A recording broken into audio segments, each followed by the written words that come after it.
Well, you're watching Nighttime, taking you through till 6 o'clock in the morning with a mix of drama, a movie, James in concert and Sportsworld Extra.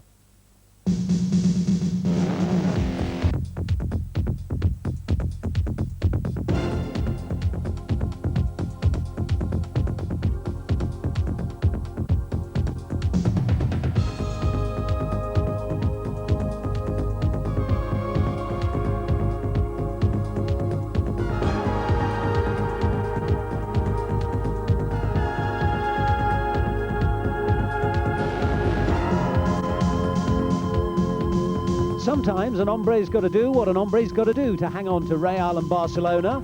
Leeds fall for the Manchester trick, have City given United the title. And Britain's Chris Pyatt takes his first step towards a world title shot at middleweight. Hello and welcome to the programme, and what a titanic weekend of sport it was. Ayrton Senna didn't even manage to finish the Brazilian Grand Prix, what a shame. But my goodness, John Byrne certainly finished well enough for Sunderland. We've a menu of boxing and football for you tonight. Chris Pyatt back on the title trail, and we have the eliminator for the British welterweight title. Both explosive encounters, those two, as indeed are all four fights we're showing you tonight. But we start with football, and it's not often that Manchester City do their big neighbours a favour, is it? But my goodness, they did on Saturday, probably deciding the championship. We'll have to see.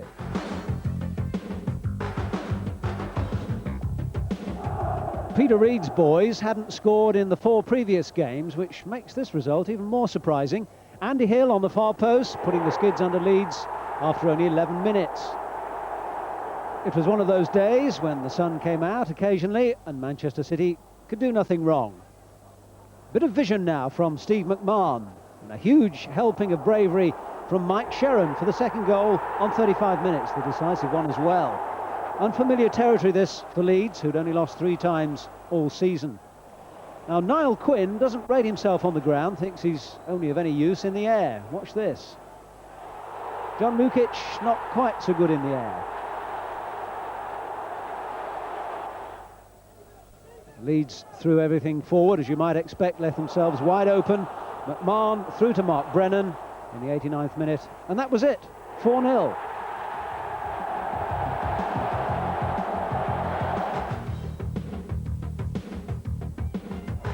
Nottingham Forest are in danger of being worn out before Sunday's Rumbelows Cup final against Manchester United. The league match at the City Ground on Saturday, they were very much second best to Sheffield Wednesday.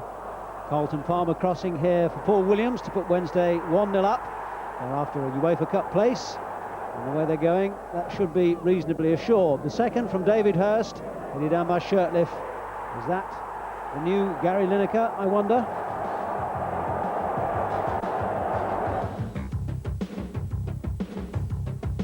Back in the City of Steel, Sheffield United continue to consolidate their position in the First Division. No goals in the first half against Oldham, 2 in the second. Glyn Hodges' shot blocked, but Dane Whitehouse following up with the left foot. And 9 minutes from time, Sheffield United made it absolutely sure. Cross from Kevin Gage. Ian Bryson in like a piranha, 2-0.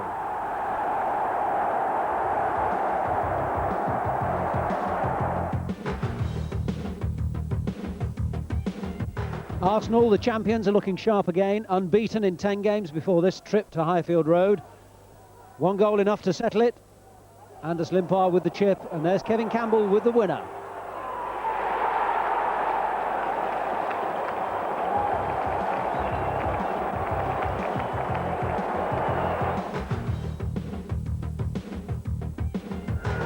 How many times can Luton defy gravity? They seem to be doing it again this season. Although it didn't look too clever after 6 minutes at home to Wimbledon. Robbie Earle got the knockdown, and you really can't give John Fashanu this sort of room. Number 18 of the season for him. But 20 minutes later, Mark Pembridge got his throw right into the Wimbledon box. Half had knocked it on, and there was Imre Varadi on loan from Leeds United with the equaliser. And Luton, as we well know, are nothing if not resilient. When Chris Kamara's chip into the box eluded everyone except David Priest. There was the winner. Nothing Hans Segers could do.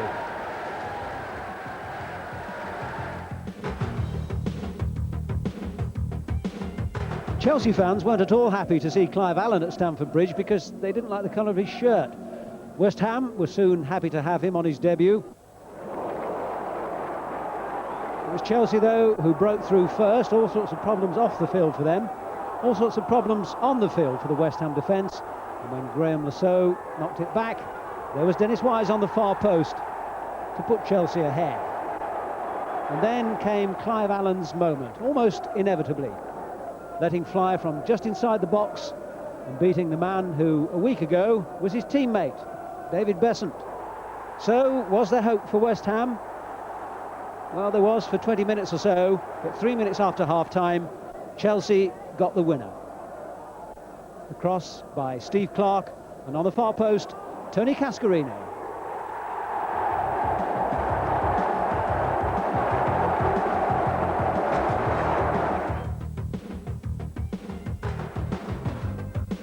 Howard Kendall's Everton are having a fairly anonymous season. Look what a mess they made of this. Alan Harper assuming the ball will go out of play. It doesn't, of course, and Simon Rogers gives Chris Coleman an open goal. That's Palace 1-0 ahead. The second goal was a clumsy affair as well. Martin Keown, England's goal scorer in Czechoslovakia, bringing down Mark Bright. No question about the penalty. And here's a chance for Bright to score his 20th of the season. He does. 2-0 it is.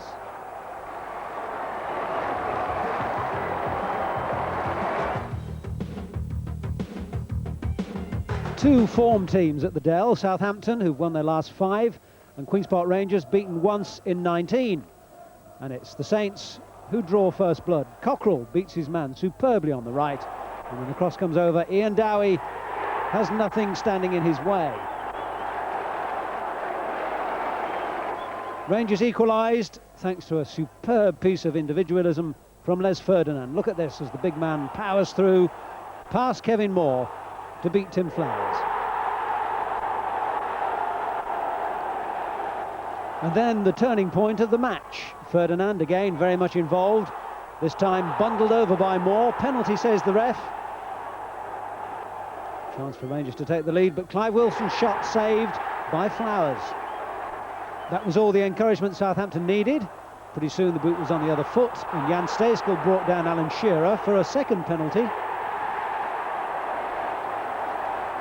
The England striker giving Saints their 6th win on the trot.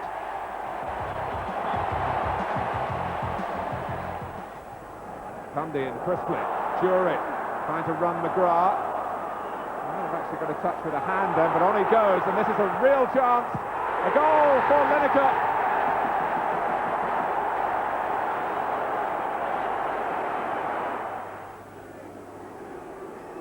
Great, getting the better of Staunton and powering over the cross. Oh, an own goal, Sean Teal.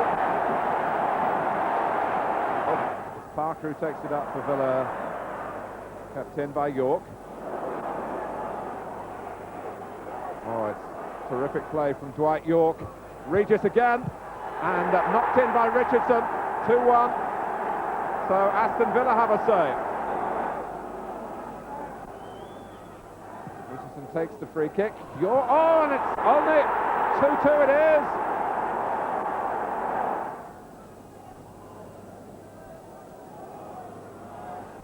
Regis, wrong-footed Mabbott. York is there, and Aston Villa, who were 2-0 down, lead by 3 goals to 2.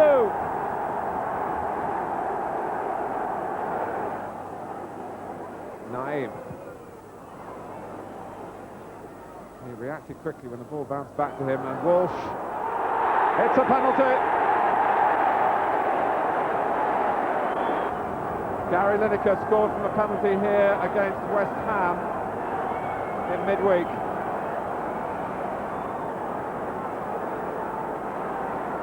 He put that penalty to the goalkeeper's right. It goes the same way, and Spink had obviously been aware of that. Lineker fails, Villa still lead. Daly. Oh, he's through them all. Daly! It's been a day when Aston Villa have accepted with alacrity every opportunity. Regis holding off Bergson. The cherry on the icing on the cake. Tottenham Hotspur 2, Aston Villa 5. So the top of the First Division makes good reading if you're a Manchester United fan. Leeds thrashing at Main Road leaves United a point clear and with 2 games in hand. At the bottom, Notts County and West Ham seem doomed. And although Luton beat Wimbledon, a 5-point gap between them and Coventry must look like the Grand Canyon. And before we leave English football, our best wishes, of course, to Graham Souness, who went into hospital earlier today. He says he'll be watching the semi-final replay on television. Well, now we switch to the continent. First stop, Spain, and that tremendous tug-of-war between Real and Barcelona. This is how they shaped up at the weekend. Championship matters were temporarily overlooked at the Bernabeu as Real paid tribute to their former Spanish international Juanito, who died in a car crash last week. On the playing side, Real may have got their heads back together in time after a shocking sequence when Antiche was sacked. Michel Lassa, their recent purchase from Real Sociedad, giving them the lead against Burgos. And as a mark of respect, Butragueño wore the number 14 shirt that Juanito always favoured. Butragueño was also involved in the second goal, but the major contribution made by Michel, who did so well to thread the ball back for Hierro. And that was number 15 of the season for the midfield player. Over at the Nou Camp, Barcelona were in destructive mood. Poor old Deportivo La Coruña, that's the equivalent of Sporting Carlisle, virtually handing the opener to Hristo Stoichkov. Credit where it's due, though. The best goal of the match had the Yugoslav Jukic springing the Barcelona offside trap and chipping Zubizarreta for the equaliser. Just enjoy this one. Isn't that superb? But the men from the northwest corner caved in to the power of Julio Salinas, first on 62 minutes, after the defence was stretched every which way.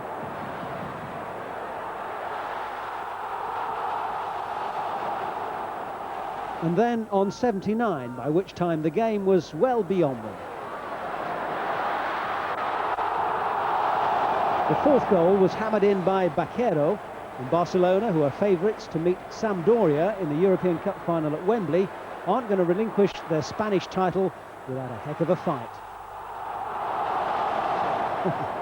Well done.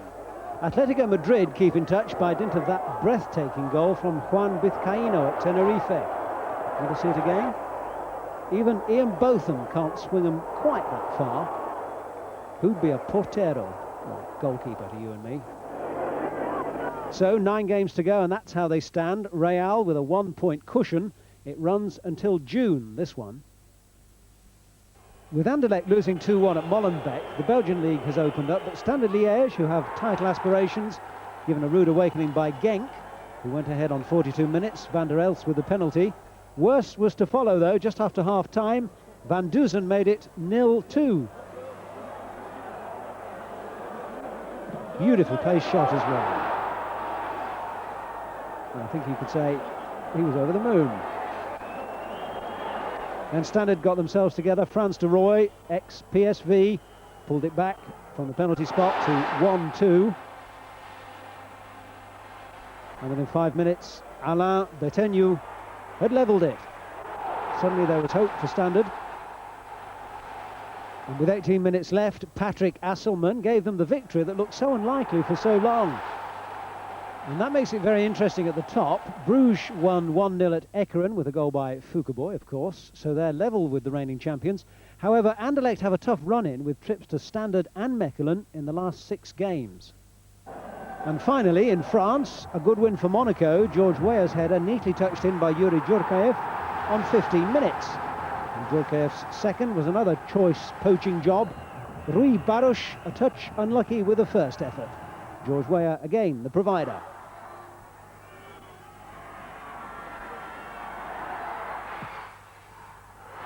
2-0 then, and Monaco remain unbeaten in all competitions in 1992, but are still waiting for Marseille to slip up. They won 3-1 at Nancy, and the story of the day was that Papin didn't score. And that's the continental football scene for you. Don't forget you see it first on Sportsworld Extra. We'll be back in a moment with boxing.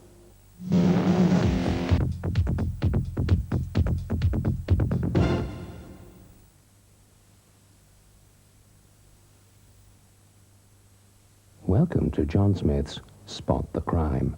Watch carefully and see if you can spot the serious crime. Is it A, B, C, or D? Well, did you spot it? Yes, of course you did. It was C, short measure on a pint of John Smith's, and you can't get more serious than that. Well, we can't go out on such a dismal picture, so we'll put it right for you. There. That's better, isn't it? It was white, my thoughts were pure, and tasting new Bianco filled my mind with pleasures divine, like spoiling my nephew, finishing off my work, or just making a quiet moment for myself. Who said white was innocent? Lost your hair? We can help with superb non-surgical hair replacement from HDC. Take part in sport, lead an active, enjoyable life with complete confidence. Treat your new hair totally naturally. Only you will know you've been to HDC. Call now for a free consultation. Pringles potato chips. Once you pop, you can't stop.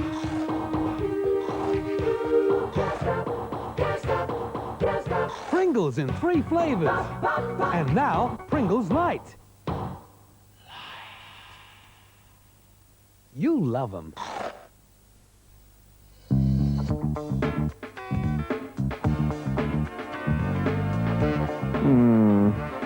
No. Would Madam be wanting a thingamajig? Or just a whatchamacallit? This tap. Oh. What will Polaroid do for you today? Good morning, sir. May I help you? A big breakfast, please. Coffee? Yes, please. Today, there's a most unusual item on McDonald's breakfast menu. Amazingly, it actually feeds the brain, exercises the mind, tells your horoscope, even gives you a rundown on the 3:30 at Ascot. And it doesn't cost you a penny. Enjoy your breakfast, sir. And have a nice daily. Your personal takeaway copy of the Daily Mail and Mail on Sunday free with these McDonald's breakfasts.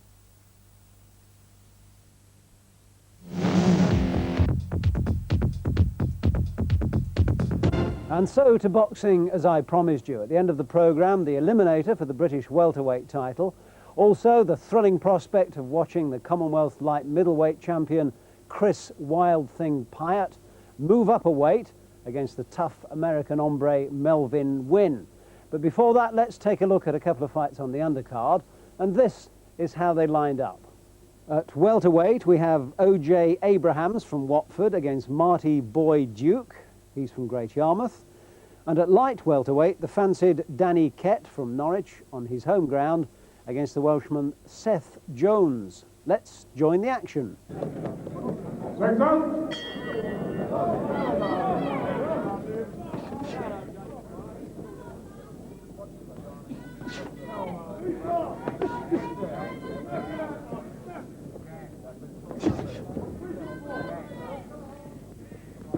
Round 1.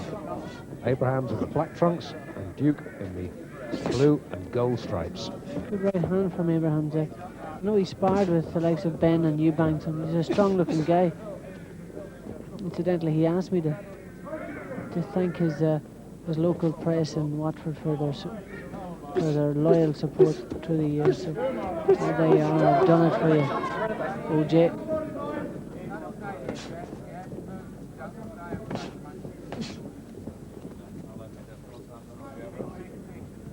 Cocky, confident sort of a guy. Hands lying down on his waist. It's a bit silly, but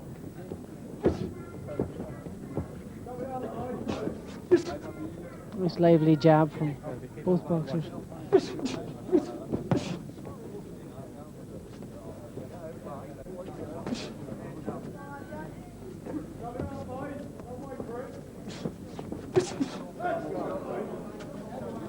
Nice left jab from Dukes again. They're just feeling each other out at the moment. I always wonder whether that's a good idea to, he's been warned by Richie Davis for the right hands right on the side. I don't think they done any harm, but they were in the wrong area. Right on the borderline. Yeah. You are not allowed, in case you're wondering why Richie Davis was giving Duke a little bit of a ticking off there. Punches must be around the front. You can't punch to the kidneys. Not allowed. Fast hands, Abrahams. He's quick with his punches. Good left hook to the body. Beautiful, right through the middle.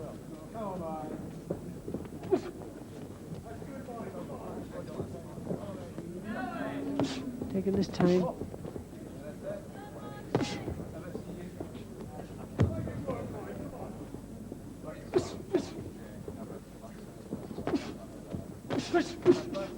Yeah, those are strong punches that are sliding past Marty Duke's chin.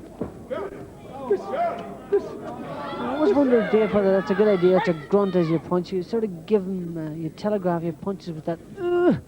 It's you went over the top. Just nearly got Alan Minter disqualified in the Olympics. That did.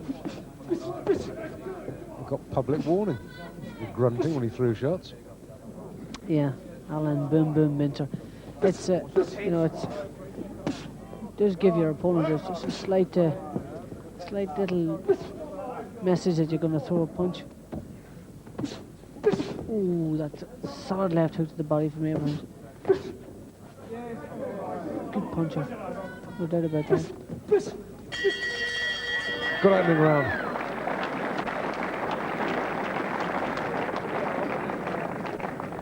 Well, here's Marty Boy Duke, another sporting a nifty line in self-decoration. A bit more lurid than Steve Yoreth in the previous fight. I thought I tore a footy tat.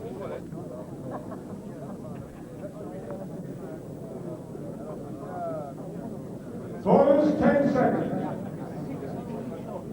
I don't know if he can fight as decoratively as he looks. Some prospect. Round two. Duke in the blue and gold stripes. And his opponent from Watford, O.J. Abrahams.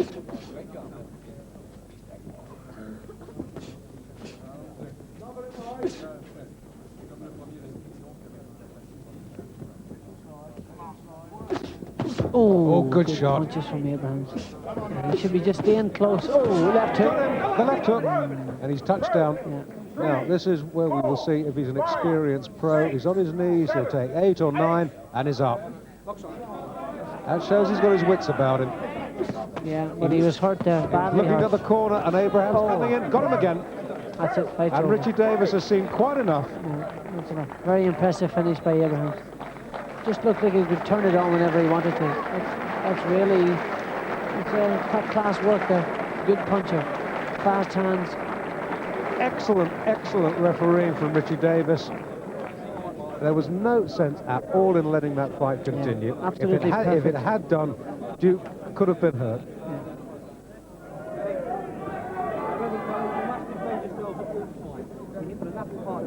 21 years of age, Danny Kent on the left.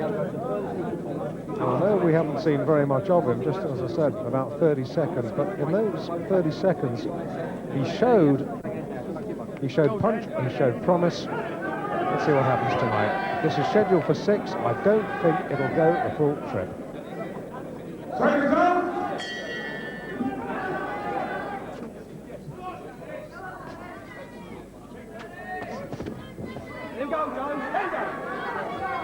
Danny Kent's got a lovely square pair of shoulders. Nice physique. Strong looking kid.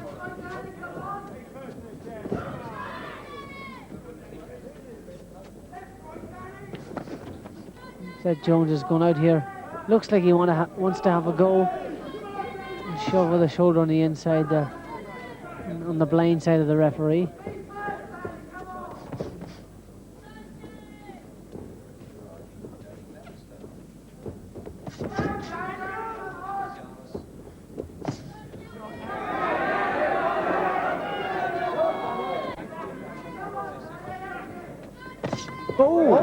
Just walked on a beautiful. He's out on his feet there. That's it. That's it. That's it. It's over. No. Referee's going to have a long look at him. Took a great right hand there. Walked straight on to Up at 6. Jones feels like he has him in trouble here. Oh, Got him again. Oh, hit him on the ground. And it was a good job, he hit him. Kept in control. Oh, referee counted him out. Well. Oh, no, well. Hit him when he was down there too. I mean, I look across to the border control official here and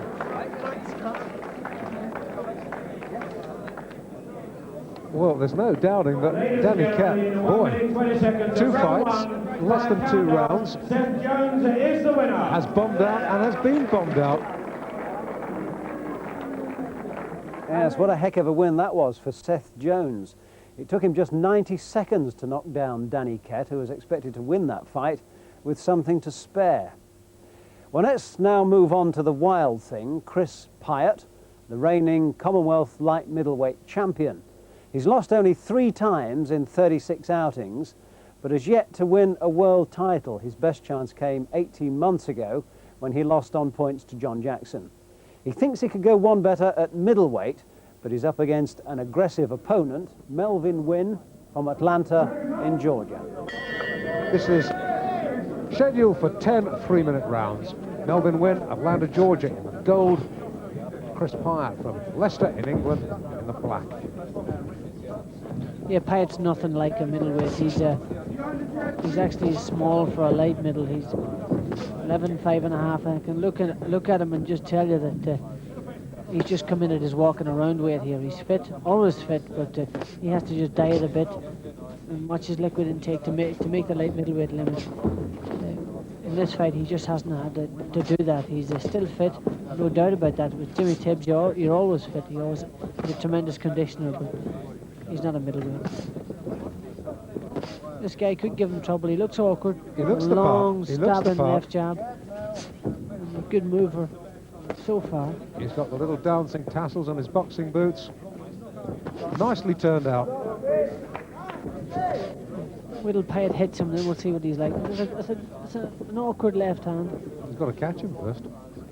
Catch him first. And in this first round, Wynne switch hitting, leading off with left and right. But when Pyatt hits you, you tend to stay hit.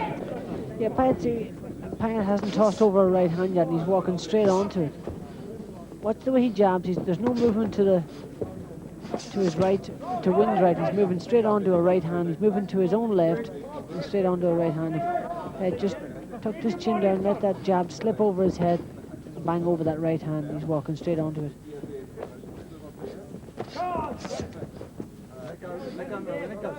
He's a big guy. He's obviously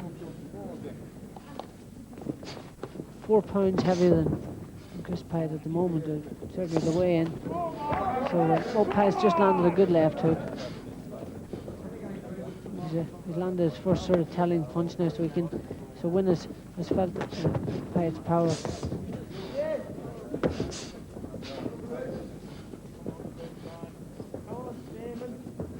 Well, from the evidence of the first round, the American looks a good test for Chris Pyatt.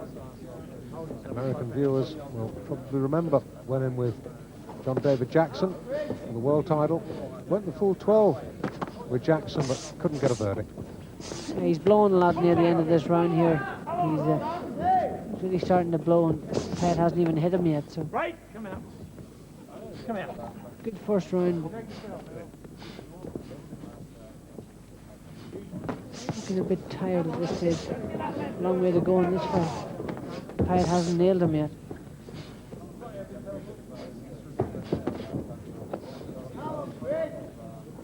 He's just finding his range, slowly creeping up on top of him. Well, it's been a good opening round so far for Wynne. And right on the bell, Larry O'Connell tells Pyatt to keep the punches up. Just on the border.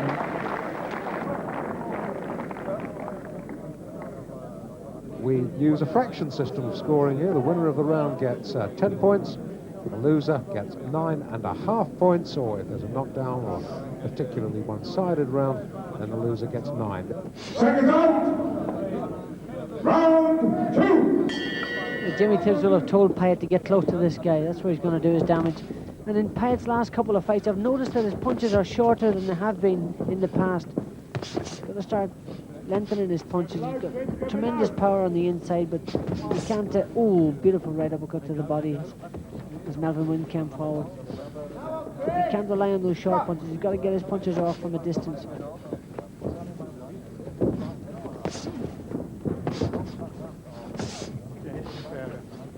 This guy is awkward, there's no doubt about that.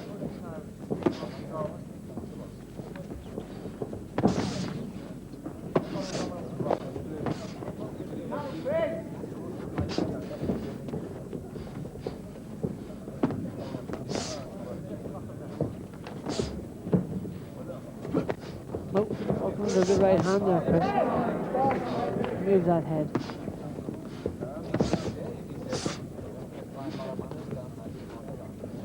Well, you can see where Pyatt gets his nickname a Wild Thing from. He heard him then, he heard the American and caught him. Just sort of clipped him, he didn't really land with any substance. He's letting the American come in close and hold on to him. As soon as the American stops, Chris Pyatt should be starting. He doesn't look in great condition, Melvin Wynn. I think it's a bit of an understatement. But he is awkward and he has that long stabbing jab. He bounces in and out, so he's making it awkward for Pyatt.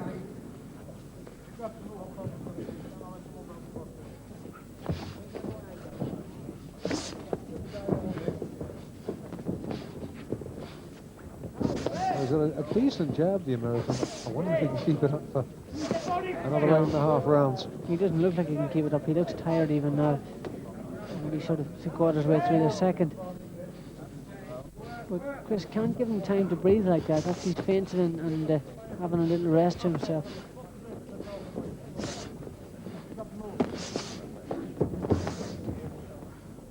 Working the body on the inside. That's what Chris should be doing.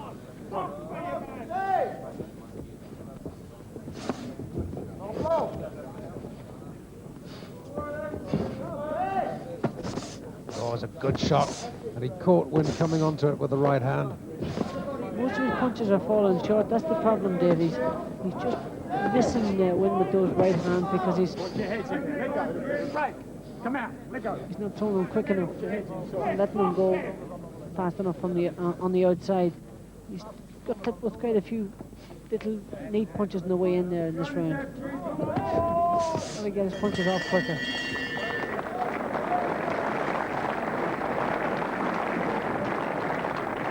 Melvin Wynn giving a good account of himself in these opening 2 rounds here at the Sports Village in Norwich. Chris has got to get that left jab going. He's got to get that right hand going too.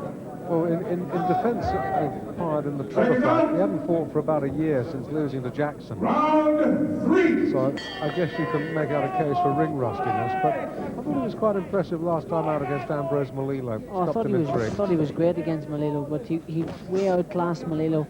This guy's a genuinely bigger man, and you know, Chris hasn't dried out for this fight. He's coming in a bit heavier, and this fella's going to be causing problems for him. And you know, my only criticism of Chris is that you shouldn't take any punches you don't have to take. You can get this guy out of there by letting his punches go quicker. Always had enormous regard for Pyatt. He's been around quite a long time. He's been a pro for 9 years. He's won British title, European title, Commonwealth, but always never quite fulfilled his potential. I'm sure the potential's there. Always just fallen a little bit short.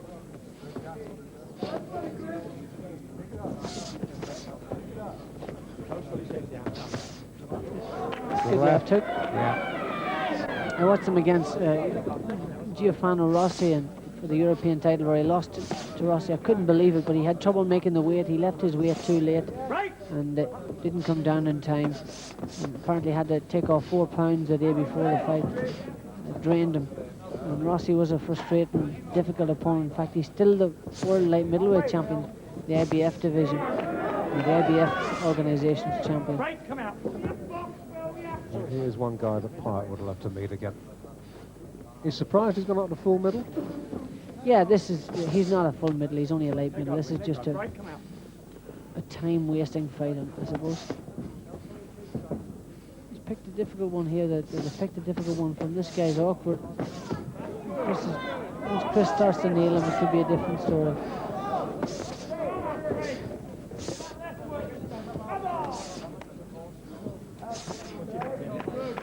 The way he's blocking those shots on the inside and he's turning away, and he's a difficult opponent. Chris is doing the right thing. Get inside. If he ties him up, push him off. Push him off and then let your punches go. He's a tremendously powerful short puncher. That's what he should be doing. Just do what he's doing now, getting in close, letting those combinations go. Got him. Sort of half clipped him that time, but he'd worn him down. Just continuous pressure. One good solid punch on the inside, and Chris can end this fight. Oh, right hand knocked down. There you go. Put the words right out of me mouth. Well, the American's corner mount hurled the water bottle across the ring. I don't know why he did that. That was totally unnecessary. Knockout in 3 rounds for Chris Pyatt. Yeah, well, he'd give us all for the first couple of rounds. It did cause Chris a few anxious moments, and it was awkward. And just look at Chris's right eye. He's a bit puffy and bruised looking, but he finished it in style.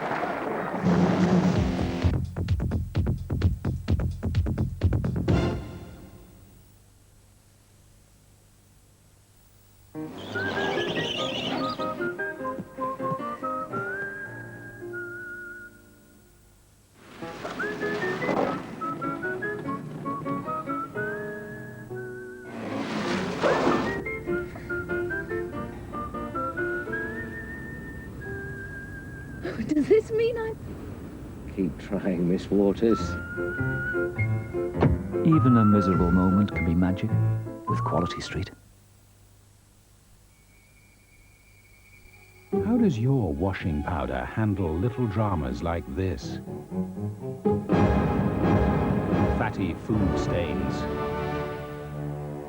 Sorry, Mum. Can your powder remove them at 40 degrees? They're a real drama. My powder just can't cope. So give Ariel Ultra a go with its remarkable fat digester, which digests fat food stains. On fat stains like this, though it may look completely clean, some other compacts only get it this clean. But Ariel Ultra gets it visibly cleaner. I didn't believe anything would shift those fat stains, but Ariel Ultra has proved me wrong. Now that is clean. Thanks, Mum. But not for long, though. Ariel Ultra digests fatty food stains at 40 degrees some other compacts leave behind. We put a lot into our new Dolmio frozen meals. Freshly made egg pasta, succulent meat, chunky vegetables, cheddar and parmesan, and Dolmio sauce with 2 types of tomatoes and a unique blend of herbs and spices. There's delicious lasagna, irresistible cannelloni, and tempting ravioli. New Dolmio frozen meals. Put the Dolmio smile on your face. New Jif has all the power you would expect. But now, it's even easier to rinse away, leaving a brilliant finish.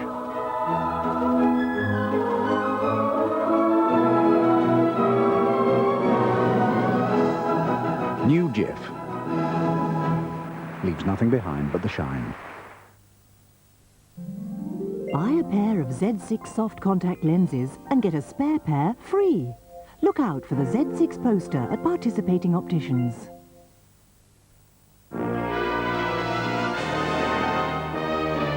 Whoever had taken the tiara ate Tic Tac mints. I flicked one. After the smooth outer coating, the inner mint flavor did a rumba on my tongue. I glanced around the room. Something told me it was the bellboy. If he'd taken the earrings, I'd have got him sooner. Tic Tac, clearly the best tactic.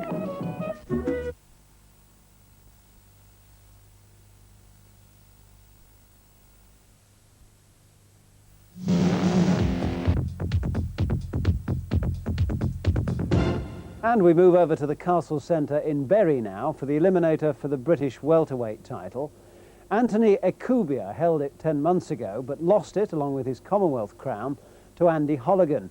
Now, he's dead keen to get it back, but standing in his way is Eamon Loughran, who's undefeated in 15 fights. Seconds out, round one. Now, this promises to be a fascinating encounter. Loughran in green, Ekubia in black. 12 rounds. Beg your pardon, 10 rounds.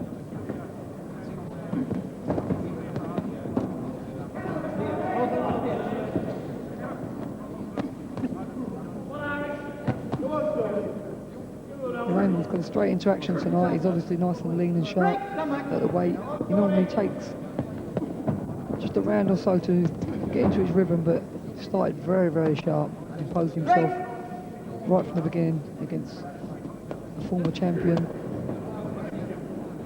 of the Commonwealth, Tony Ekubia. Paul Thomas, the referee for this contest. Good positive start by Loughran.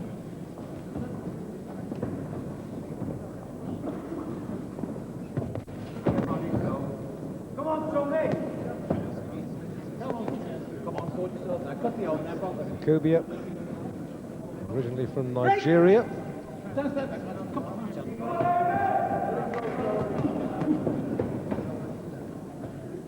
He certainly needs to keep his hands in good position, Ekubia, and keep his chin tucked down, because you know, if Loughran nails him, he'll know all about it, and he's a good puncher.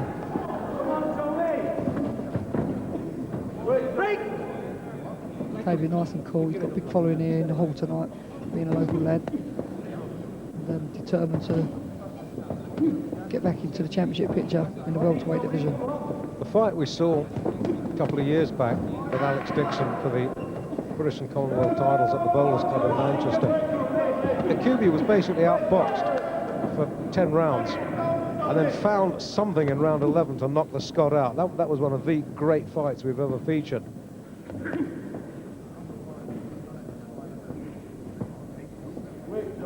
You can be a mile ahead of him on points, but he can still hang in there and take you out like he did with Alex Dixon. Only for a 10-round fight tonight. Let's not forget, Eamon's never been over that course. This is a new experience for him. And the former light welterweight champion's been there before. He's obviously thinking about pacing it. Oh, for sure, being yeah. a long fight, and all these experience and all these ingredients go into making winners and losers. So that always presupposes it goes 10, Jimmy. Absolutely. The way Eamon started off, he doesn't look like he's planning to. He started very sharp, and there's some good crisp exchanges from both boys. Tremendous. Good. What an evenly matched pair they are. Pure class. Two box fighters, the pair of them. Good round. I'll give it to Eamon Loughran, Dave. Just seems to get off the mark a little bit quicker than Tony Ekubia, and stick it in the bag. Yeah, go along with that. With Eamon Loughran and Freddie King. Had a long chat with Freddie. It was extremely interesting to sit with Freddie and listen to his theories. Round two. Anyway, round two. Loughran in the green, Ekubia in the black. Third man in the ring, Paul Thomas.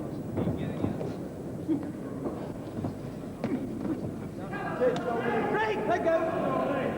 Let down, Ronnie.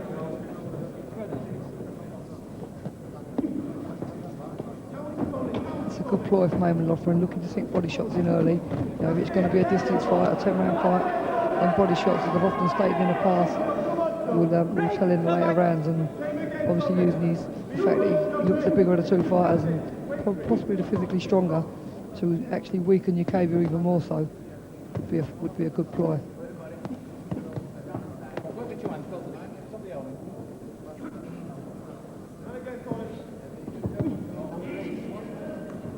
This is the sharpest I think I've ever seen Eamon Loughran.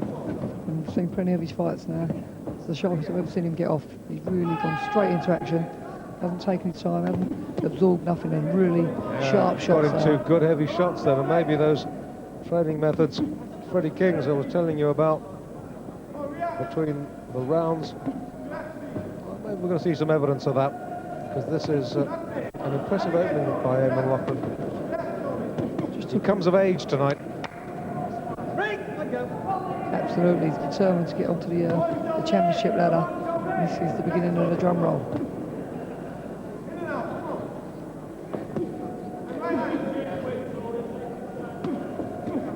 Picking his shots, moving side to side, not taking nothing in return.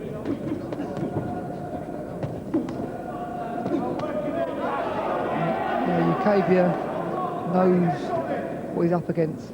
If he didn't know before he got in there, he does now. But you know, let's not count out Mr. Ukavia. He's a former champion. He's determined. He knows this is a make or break fight in its own right for himself, and he can't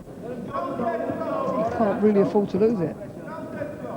Now, at the age of 32, if he drops this one tonight, it's very, very difficult to see where he can go. Good left by Loughran. Eamon certainly looks sharp. And he's switching the attack between head and body so well. There's a real maturity about him tonight. And the power's there for all to see. He's really getting a lot of leverage into them shots. You know, Freddie's a strong believer in with his pad work. That's what he works on, the power, and Eamon's really bombing them in, and whatever the plan was, it looks to be going according to, because he's really started fast.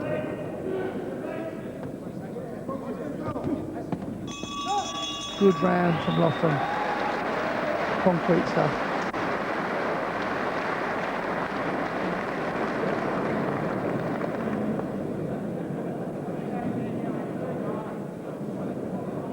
Seconds out, round 3. Round 3, here at the Castle Leisure Centre in Bury.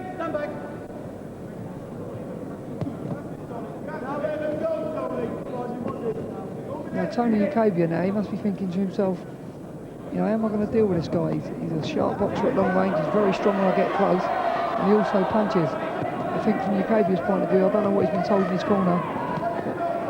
Well, he's going to try and change things. Ukavia came out, put his foot on the accelerator. Loughran stood his ground. I don't think it'd be a smart move to mix it with Eamon. You know, I watched Eamon a few weeks back. He sparred with Nigel Bennett. It was two of the best range you've ever seen. Absolutely superb. Was it a war? It was just pure class. Absolutely pure class. Nigel Bennett said to him afterwards, and you're a welterweight? Surprised at the power and the strength that Eamon possesses.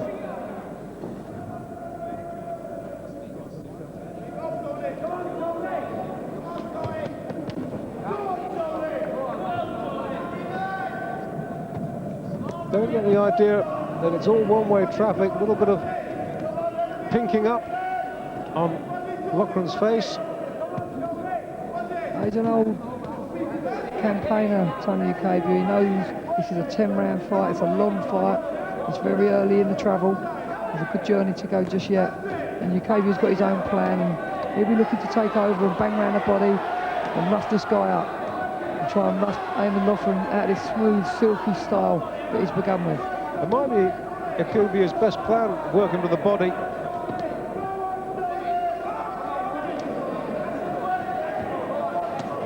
Better round for Ukavia, and he's hurt Loughran a couple of times with his body shots. He's really going at it now, toe-to-toe. This is a real war. It's just a slight mark round the right eye of Eamon Loughran. Looks like just a slight swelling when they probably flashed heads at close quarters. He's pinking up just a little bit. He's very fair-skinned, Eamon. I think that's what Tony Ukavia's going to try and do now. He's going to try and rough Eamon out of it. Yep. Well, he's a good experienced pro, and that's exactly the right sort of tactics.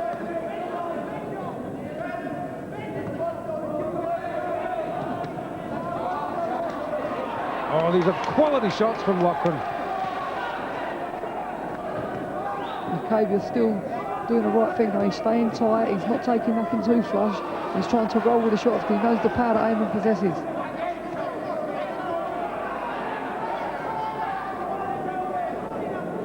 Last 10 seconds of the round. Been a better round for the former light welterweight champion, Tony Akubia.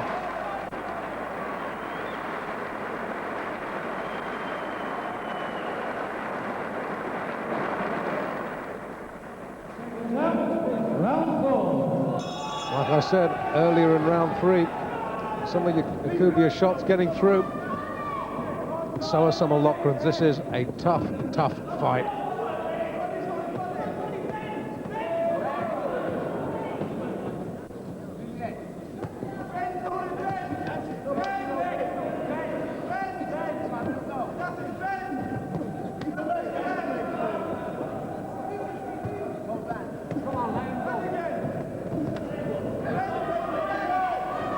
Speed that these guys are letting the punches go with. Flyweight's a shame. Tremendous speed and variety of shots. And they're both landing some good shots. It's not a case of wasted effort from either man.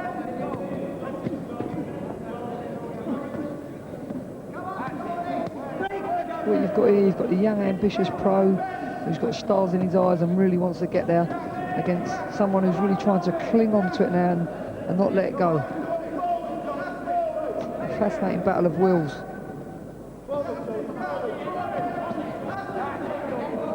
Now the youth is with Raymond Loughran, the experience and mileage is with Tony Akubia. Yeah, Akubia 32, Loughran just 21.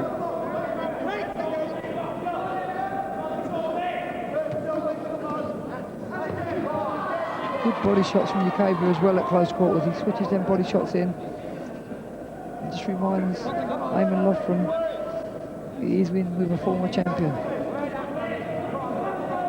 The pace has slackened a little bit in this round, which is hardly surprising, really, considering the cracking pace.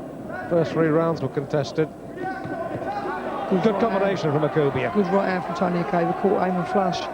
Eamon was unloading himself and got nailed in the crossfire.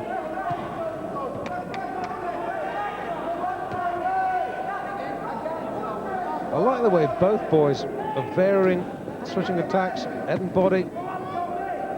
This has got an Americanised look to it. The stand-up British style boxing's gone. These two are head to head, both switching shots to head and body. Yeah. First one, then the other takes it in turns.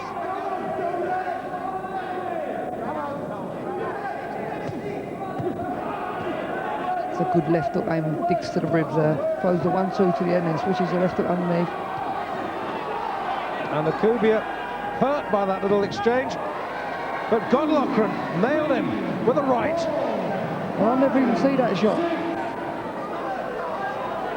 I don't know whether it was a body shot, Dave, that actually done the damage, but... That was right out of the blue. Completely. It's the body shot that's done it, I'm sure. We'll take another look at that in the inter-round. Loughran in trouble. Eamon needs to hold on there. He's been hurt to the body. I'm sure it was a body shot that must have done the damage. And there it is again, right on the bell. That was a real turn-up.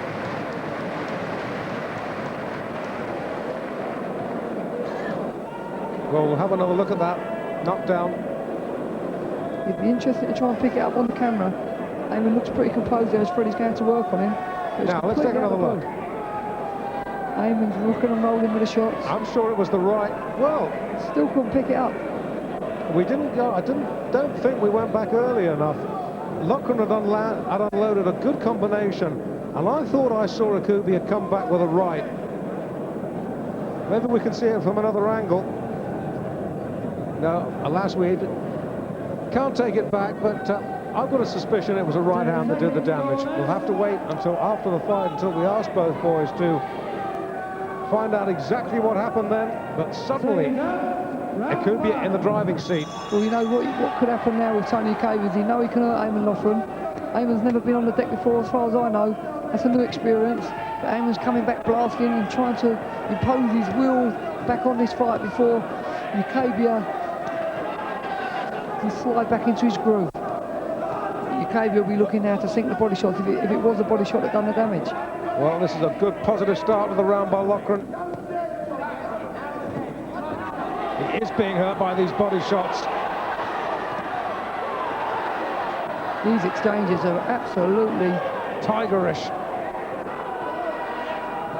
It's don't think Eamon's ever found himself in this position before. He's been hurt by the former champion. Back by Lockford, and he's going to throw him out. He's disqualified him. He's disqualified him. Unbelievable. Oh, that is a tragic end to what had been a great fight. What a tragedy. A crazy moment of madness, Eamon Loughlin. Loughlin disqualified for butting. I'm sure the ref was a little bit sharp and probably a little bit of injustice. Surely a warning may have been better, but the rules are there and the referees abided by them. Ukabia, though, is absolutely elated. Here it is again. Let's just see Eamon here in a mad moment that he'll probably live to regret. Just hanging in at close quarters, and he's stuck the butt in. It's never really inflicted no great damage. It's a little bit of desperation stuff from Eamon. He was probably feeling he was under the cosh a little bit. That he was talking about being under pressure, Dave. That is a dreadful way for this fight to end. I've got to say, very sad. I've got the greatest respect for Paul Thomas as a referee. I think he's the highest class. I've got to say, I think he could have warned Loughlin because Akubia didn't go down. He wasn't cut or injured or anything like that. I think he could have warned him, but having said that, it was a stupid thing for Loughlin to do, and he's paid the price.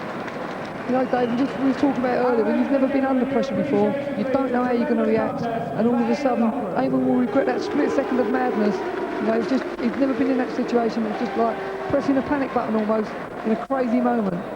Well, it'll cost him, in addition to losing his unbeaten record and a possible shot at the British title, he'll have a great chunk of his purse withheld by the British Boxing Board of Control for this disqualification. I'm sure there was no malice. It was just act out of complete desperation.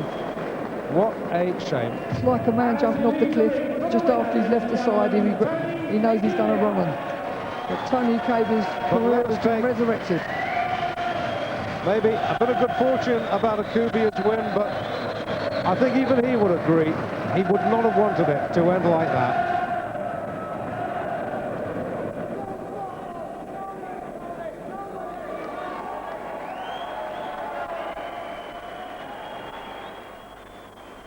So Chris Eubank gets away with it, but Eamon Loughlin doesn't, and I'm sure you'll have your own views on that. Well, that's all for this week, but Sportsworld Extra is back next week